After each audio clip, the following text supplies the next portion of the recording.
Assalamualaikum warahmatullahi wabarakatuh. Bismillahirrahmanirrahim. Perkenalkan, nama saya Marsha Nabila Hawadia Ulhak dari Prodi Bahasa dan Sastra Arab.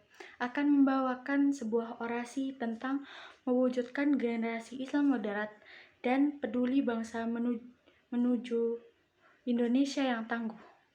Selamat menyaksikan. Islam di Indonesia telah lama berkembang dan dikenal bersikap moderat. Ada dua organisasi Islam terbesar di Indonesia, di antaranya Nahdlatul Ulama dan Muhammadiyah. Namun, sejumlah riset menunjukkan sikap intoleran mulai berkembang. Selain itu, sikap moderat itu sendiri merupakan jati diri bagi seorang yang beragama Islam, yang merupakan hasil dari interpretasi Al-Quran dan hadis. Dalam Al-Quran, terdapat ayat yang menyebutkan tentang umatan wasaton yang ada pada Quran Surat Al-Baqarah ayat 143. Moderasi dalam Al-Quran disebut dengan wasatiyah, diambil dari kata umatan wasaton. Secara kebahasaan, wasat adalah posisi tengah di antara dua sisi yang bersebelahan. Ada beberapa ayat yang dapat dijadikan sebagai landasan pada hal ini.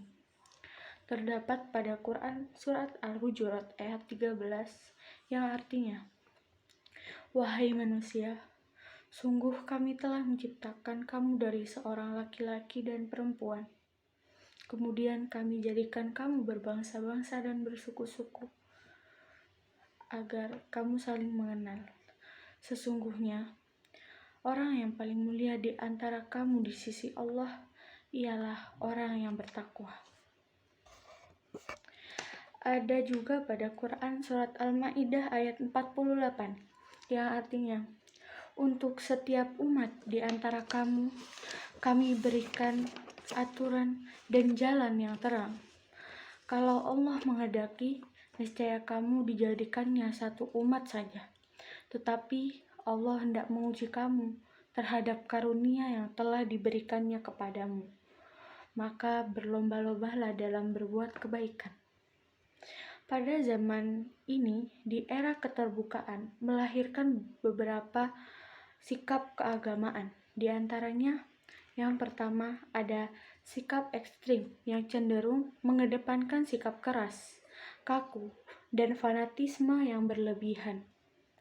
Yang kedua ada sikap kelompok liberalis yang sering memahami ajaran agama yang sangat longgar, bebas, bahkan keluar dari kerangka kebenaran agama.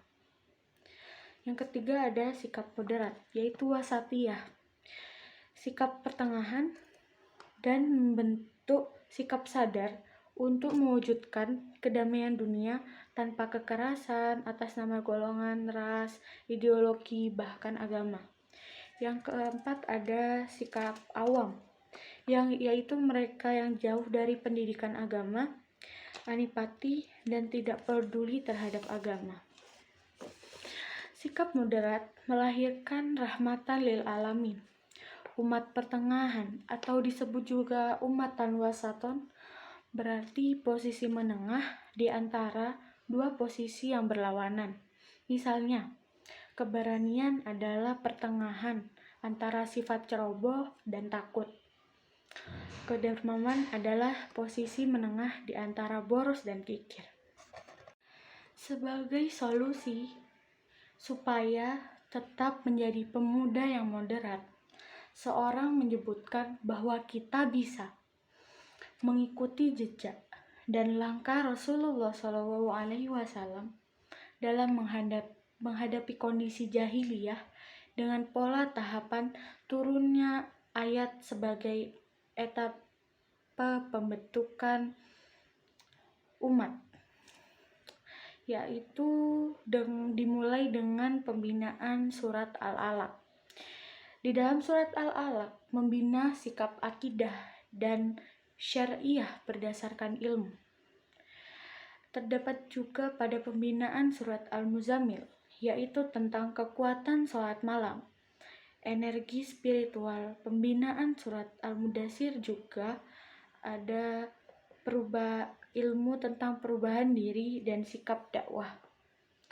Dan pada surat Al-Qalam terdapat ilmu agama tentang sikap berpihakan. Dan pada surat Al-Lail ada ilmu tentang kepekaan sosial dan keikhlasan saling membantu dan melindungi. Jadi di dalam Al-Quran sendiri sudah tertera tentang ilmu agama Islam yang lengkap. Dengan kondisi Islam moderat di Indonesia, tidak menjadikan negara Indonesia tersingkirkan oleh negara lain, melainkan negara Indonesia damai dan terkenal dengan negara pemilik umat Islam terbesar di dunia. Sekian, terima kasih. Wassalamualaikum warahmatullahi wabarakatuh.